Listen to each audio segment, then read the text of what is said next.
जय हिंद मेरे दोस्तों, कैसे हैं आप सब। आप सभी का स्वागत है हमारे इस YouTube चैनल पर। और आज हम आपके लिए एक वीडियो लेकर आए हैं जिसमें आपको बहुत कुछ जानने को मिलेगा। तो इस वीडियो को एंड तक देखें और चैनल को सब्सक्राइब करना ना भूलें।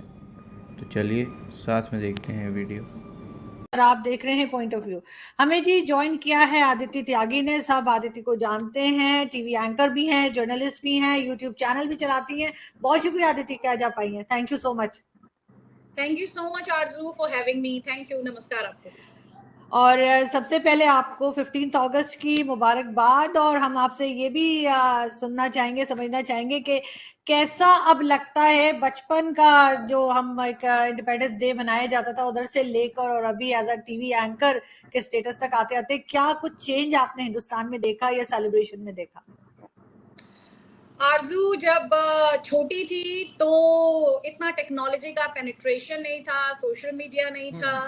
और क्योंकि आपने मुझसे मेरा बचपन पूछा है तो मुझे याद है मैं जिस ब्लॉक में रहती थी, जिस कॉलोनी में रहती थी, तो वहाँ पर सुबह फंक्शन हुआ करता था और कल्चरल प्रोग्राम हुआ करता था और उसके बाद टॉफीज बांटी जाती थी।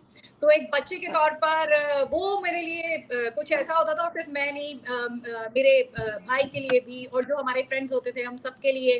तो दो मैसेजेस होते थे। एक तो होती थी कि एक साथ सब लोगों का इस तरह से आना, और दूसरा वो कल्चरल प्रोग्राम देखना और ये जानने और समझने की कोशिश करना कि जब वो ध्वजारोहण होता था, तिरंगे को फहराया जाता था, राष्ट्रगान हम गाते थे, तब समझ आता था कि हमारा नेशनल डे है। और फिर ग्रेजुअली जब आप बड़े होते जाते हैं तो आपको उस दिन की अहमियत भी समझ आती है, क्योंकि आपको ये बताया जाता है कि इस दिन हमारा देश जो था वो आज़ाद हुआ, उसने जो बेड़ियां थी वो तोड़ दी। आप एक एंकर के तौर पर, जैसे कि मैंने पहले ही पॉइंट आउट किया, टीवी का पेनिट्रेशन, जब मैं बच्ची थी तो टीवी का पेनिट्रेशन इस कदर नहीं था जितना कि अब है। अभी इतने सारे सैटेलाइट चैनल्स हैं, नेशनल ब्रॉडकास्टर भी है, तो टीवी का भी पेनिट्रेशन बहुत ज्यादा है। और उससे भी ज्यादा मैं ये कहूंगी कि टेक्नोलॉजी का सोशल मीडिया के लिहाज से भी जबरदस्त एक पेनिट्रेशन है। और अब हम ये देखते हैं कि कैसे तिरंगे के साथ ना सिर्फ बड़े बल्कि बच्चे भी अपनी सेल्फीज डालते हैं, और गवर्नमेंट के भी अपने इनिशिएटिव्स हैं। इसके अलावा मीडिया हाउसेस भी ये प्रमोट करते हैं कि आप अपनी सेल्फी डालिए, हम आपका नाम और आपकी फोटो दिखाएंगे।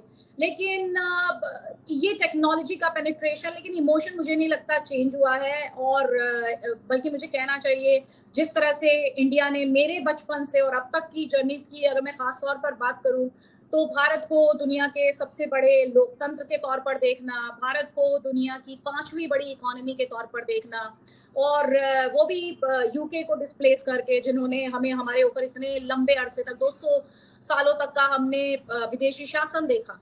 तो 5वीं बड़ी इकोनॉमी के तौर पर खुद को देखना, और इसके अलावा जो हमारे वैल्यूज हैं, जिसमें हम वसुधैव कुटुंबकम की बात करते हैं, जिसमें हम कहते हैं कि पूरी जो धरती है वो हमारे लिए एक फैमिली जैसी है। तो जो हमारी फिलॉसफी है, हार्ड पावर मिलिट्री के लिहाज से, हमारे डिफेंस फोर्सेस के लिहाज से, हमारे फोर्सेस में आपके देश के लोग उसके बारे में बात करते हुए ज्यादा अच्छे लगते हैं, क्योंकि मुझे कुछ बताने की जरूरत नहीं है। उनकी कामयाबी अपने आप में सब कुछ कह देती है। तो मैं तो बहुत छोटी हूँ उनकी कामयाबी के बारे में कुछ भी बोलने के लिए। और फिर इसके अलावा जो इंडिया की सॉफ्ट पावर है, क्योंकि जोसेफ नायब जैसे थिंकर, जब वो ये कहते थे कि सॉफ्ट पावर और हार्ड पावर, मैं इसमें इस प्रिंसिपल में बहुत यकीन रखती हूँ। तो इंडिया मिलिटरीली भी ग्रो किया है, एक दुनिया का सबसे बड़ा लोकतंत्र होने के बावजूद, और इंडिया सॉफ्ट पावर में भी, इंडिया का जो इन्फ्लुएंस है वो दुनिया नकार नहीं सकती, उसे एडमिट करना पड़ता है। चाहे फिर वो हमारा बॉलीवुड हो, चाहे वो हमारा योगा हो, चाहे वो हमारी स्पिरिचुअलिटी हो, आध्यात्मिकता हो, हमारे जो हमारे रिलीजियस सेंटर्स हैं, चाहे फिर वो हो, या फिर हमारी जो डाइवर्सिटी है। मुझे पता है बीते सालों में जो आपके जो फॉलोअर्स होंगे, सब्सक्राइबर्स होंगे, इस वीडियो को देख रहे होंगे, तो वो कह रहे होंगे कि इंडिया को उसकी डाइवर्सिटी के लिए ही क्वेश्चन किया गया है और तरह तरह का नैरेटिव सेट करने की कोशिश की गई है। लेकिन मुझे लगता है भारत ने, मैं नहीं कहती हम परफेक्ट है, लेकिन हम ग्रो कर रहे हैं, जो कि बहुत इंपॉर्टेंट होता है किसी भी देश के लिए। हम वर्ल्ड ऑर्डर में ग्रो कर रहे हैं, हम अपने इन्फ्लुएंस में ग्रो कर रहे हैं। और सबसे बड़ी बात जो मुझे लगता है, जो हमारे इन्फ्लुएंस को, हमारे प्रभाव को और हमारे आधार को एक बहुत ठोस बल देती है, वो ये है कि हम एक यंग कंट्री हैं, युवा कंट्री हैं।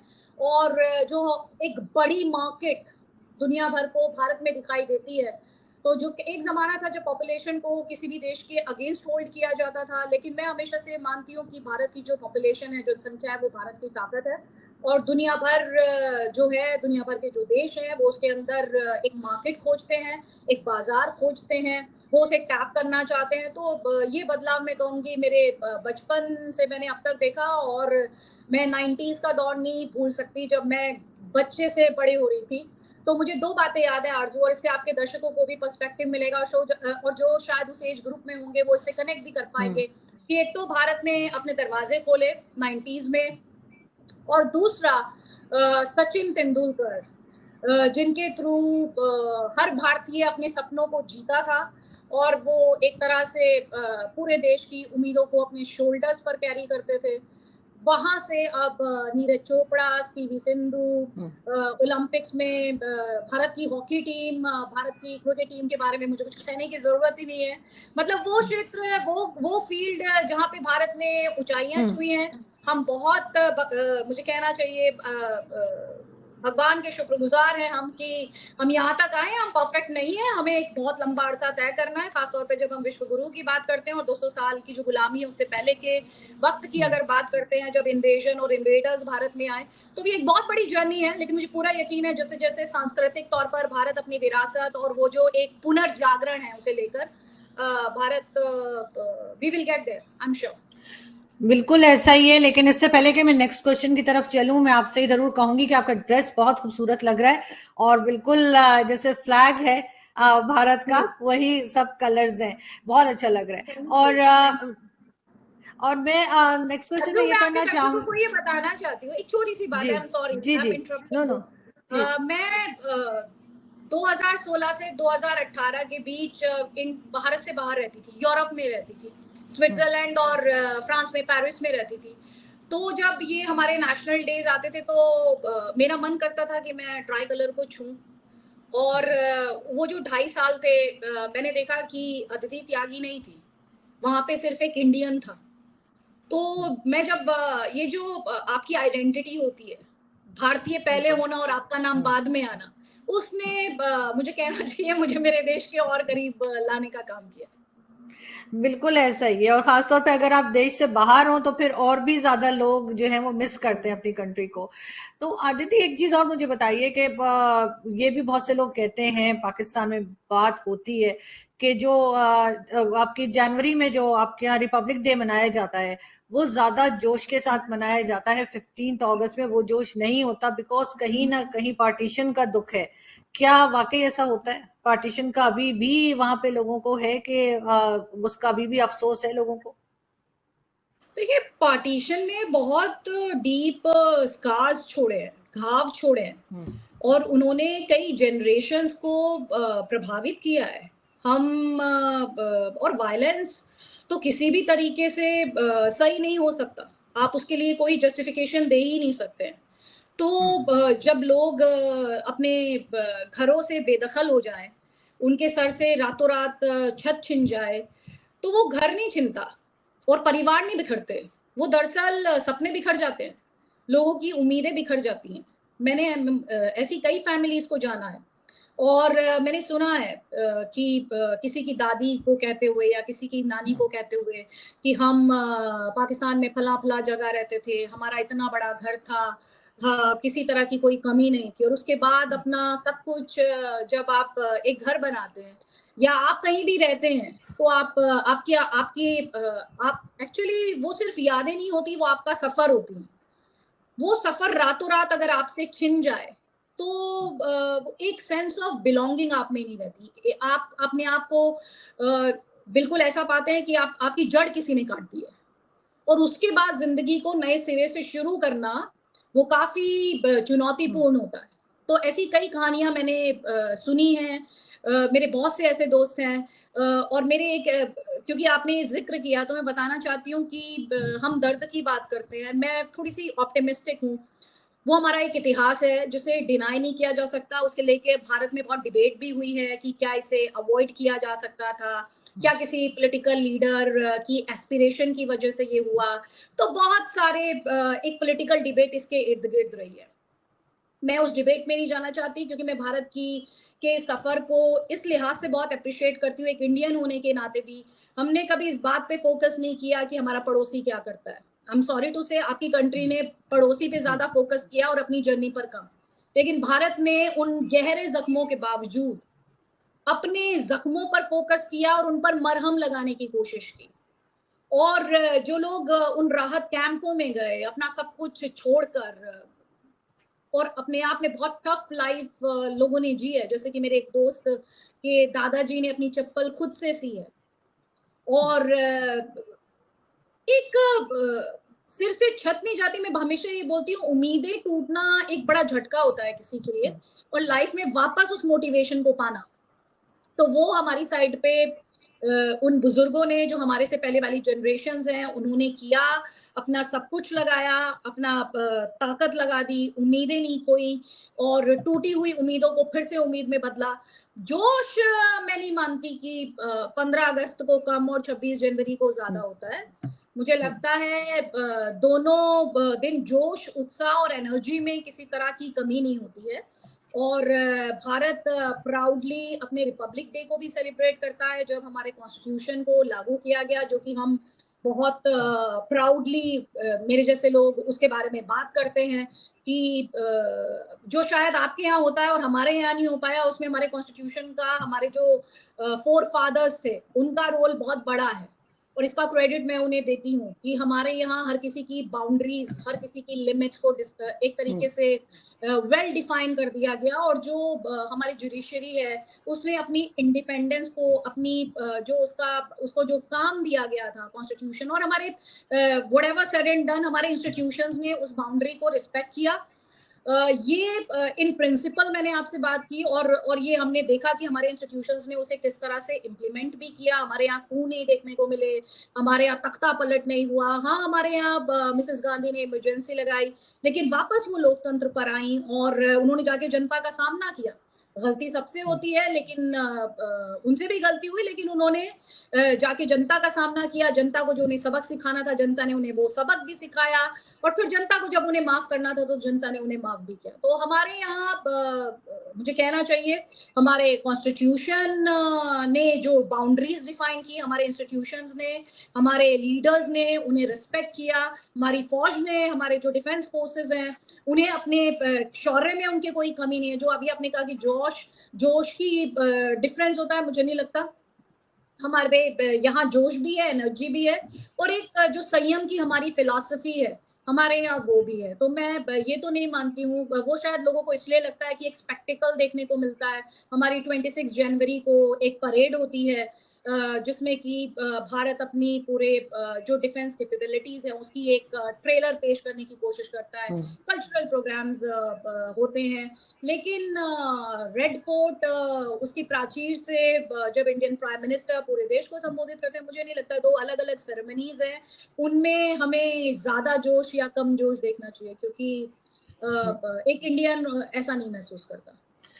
बिल्कुल सही। लेकिन अगर हम बात करें हिंदुस्तान पाकिस्तान की, तो ये तो हमने बहुत बार डिस्कस पहले भी किया है कि क्या क्या हुआ और पाकिस्तान की तरफ से किस किस्म की बातें की गई या किस किस्म के अटैक्स हुए। लेकिन आपको लगता है कि अगर हम थोड़ा आगे बढ़ें और ये बात की जाए अगर पाकिस्तान की तरफ से कि जी कश्मीर इशू को फिलहाल डिस्कस नहीं करते, जो कि हमारे पहले आर्मी चीफ ने भी कहा था, तो क्या कुछ बेहतरी आ सकती है दोनों कंट्रीज के रिलेशंस में, या आपको लगता है कि नहीं अब कुछ बचा नहीं है कि बात की जाए? मैं वैसे ऑप्टिमिस्टिक हूँ, बट यहाँ पे थोड़ा सा मैं शायद पेसिमिस्टिक साउंड करूंगी। देखें, भारत और पाकिस्तान के रिश्ते बेहतर कैसे हो सकते हैं? पहले ये तो क्लियर हो कि पाकिस्तान की तरफ से बात कौन करेगा। आपके यहाँ तो यही क्लियर नहीं है कि बात कौन करेगा।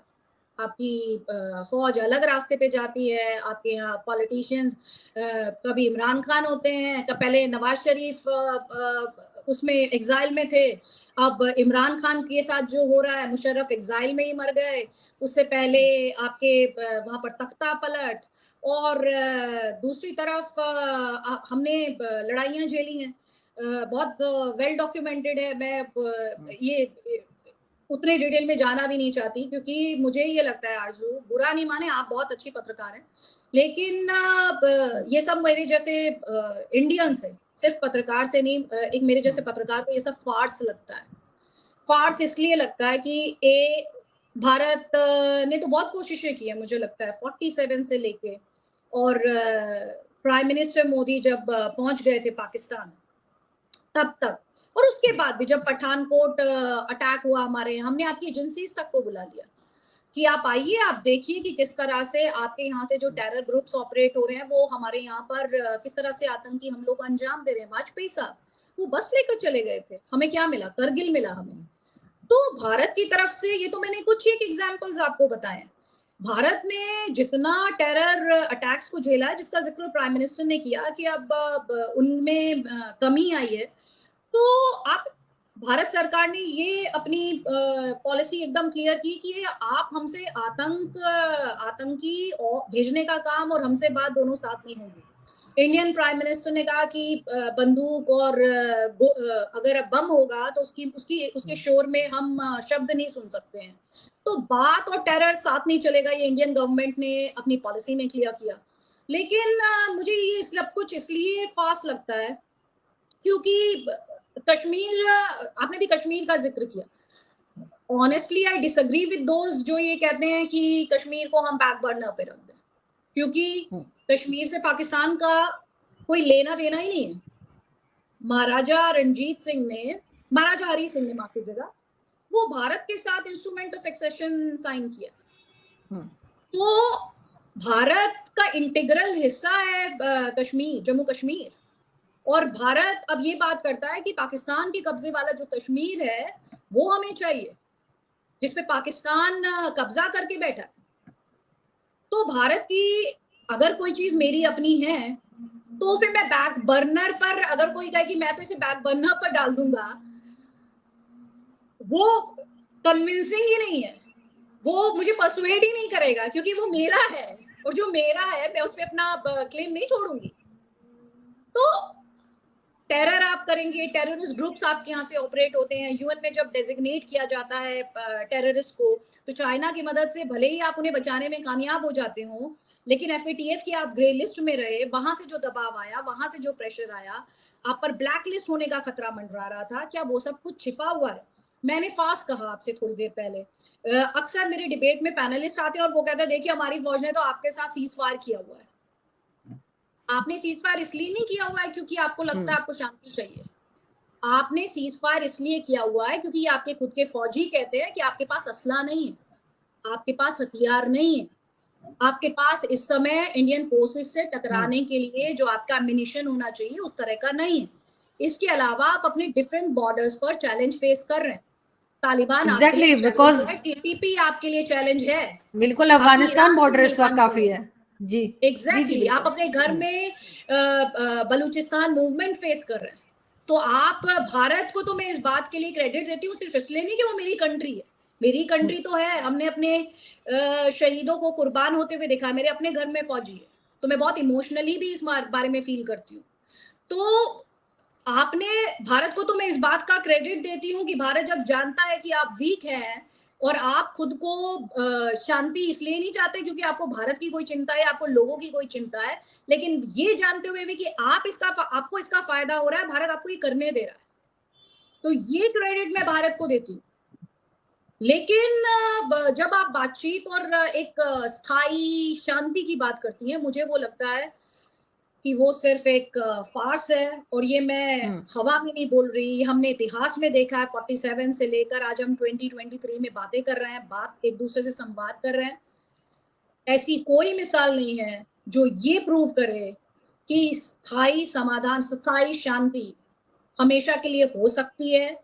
क्योंकि अगर एक कंट्री, आपके जो पाकिस्तानी सपोर्टर्स होंगे उन्हें बुरा लगेगा, एक छोटी सी बात में अपनी कंट्री का कंपैरिजन, पाकिस्तान तो छोड़ दीजिए, मैं किसी से नहीं करती हूँ, इंडिया जहां अपने फ्यूचर के बारे में सोचता है, आपकी कंट्री में इंडिया को कैसे पीछे खींचा जाए ये सोचा जाता है, एक एंटी इंडिया नैरेटिव।